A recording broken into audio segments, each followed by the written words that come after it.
ওই ওই দেখো দেখি বাবাই পাঠিয়েছে। হ্যাঁ বাবাই পাঠিয়েছে, মানে আমার বেআই মশাই, তাই তো? হ্যাঁ, স্পেশাল আনিয়েছে। স্পেশাল কোথা থেকে আনিয়েছে জানি না। হাসনাবাদ বলেছে, হাসনাবাদ। ওই তো, হ্যাঁ, স্পেশাল ওনাকে আনিয়েছে। বলছে হাসনাবাদ। পাটালি আনিস তো? পাটালি আনতে ভুলে গেছি।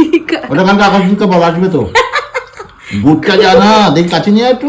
এটা খোলা হয়নি, গাড়িতে এনেছি তো। খোলা দোকানে এটা সিল থাকে, এটা মাটি ইয়েতে রাখবো, টিনের মধ্যে রাখতে হবে, না নষ্ট হয়ে যাবে। পিঠে করে স্টিলের পিঠে খাবো। আরে কালকে পায়েস হবে, চাল পায়েস হবে, ও লাভলি। এখন আমি হাম করে ঢুকিয়ে দেবো। বেগুন গরম।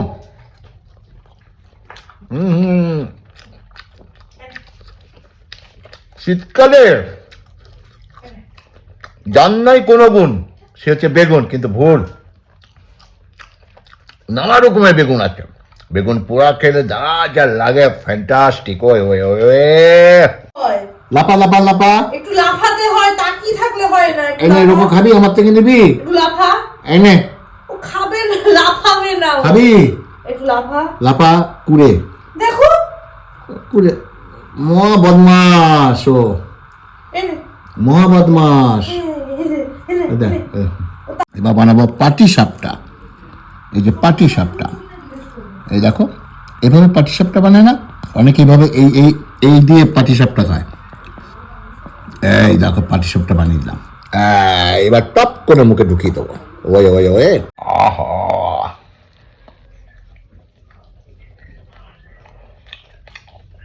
শীতকালে আমি কোনোদিন চিনির মিষ্টি খাই না, আমাদের বাড়িতে কেউ না।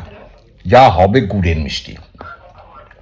মাখা সন্দেশ নাও, সন্দেশ নাও, রসগোল্লা নাও, গুড়, একদম গুড়। তোমরা কোনটা পছন্দ করো অবশ্যই বলবে কিন্তু, গুড়ের মিষ্টি না চিনির মিষ্টি, বিশেষ করে শীতকালে। আমি তো যেহেতু জানো অসুস্থ, পা ভেঙে গেছে, যার জন্য গত বছর কিন্তু যারা আমার পুরনো ফলোয়ার যে দেখেছো, খেজুর কিন্তু আমি গুড় কিনে রাখি। মনে পড়ে খেজুরের গুড় তৈরি দেখেছিলাম গত বছর, এবারও হচ্ছে, কিন্তু গুড় এসে গেছে আমার বাড়িতে। 12 মাস গুড় খাবো। গুড়টা নিয়ে আয় তো পূজা। আর মেয়ে এনেছে গুড়টা, এবার গুড় দিচ্ছে মেয়ে। আহা হা হা, দেখো দেখো গুড়টা দেখো।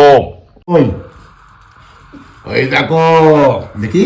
বাবাই পাঠিয়েছে। হ্যাঁ, বাবাই পাঠিয়েছে, মানে আমার বেআই মশাই, তাই তো? হ্যাঁ, স্পেশাল আনিয়েছে। স্পেশাল। কোথা থেকে আনিয়েছে জানি না। হাসনাবাদ বলেছে, হাসনাবাদ। ওই তো, হ্যাঁ, স্পেশাল ওনাকে আনিয়েছে। বলছে হাসনাবাদ। পাটালি আনিস তো? পাটালি আনতে ভুলে গেছি। ওটা কালকে আকাশকে বল, আসবে তো। গুড়টা জানা দেখি কাছে নিয়ে একটু। এটা খোলা হয়নি, গাড়িতে এনেছি তো। খোলা দোকানে এটা সিল থাকে, এটা মাটি ইয়েতে রাখবো, টিনের মধ্যে রাখতে হবে, না নষ্ট হয়ে যাবে। পিঠে করে স্টিলের পিঠে খাবো। আরে কালকে পায়েস হবে, চাল পায়েস হবে, ও লাভলি।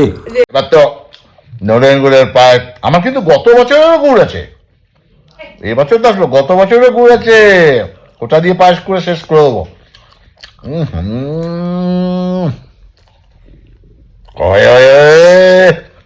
তাই ছোট্ট ব্লগ কেমন লাগলো অবশ্যই বলবে, ভালো লাগবে প্লিজ কমেন্টস করবে, একটু শেয়ার করে দিও। ওকে, গুড নাইট।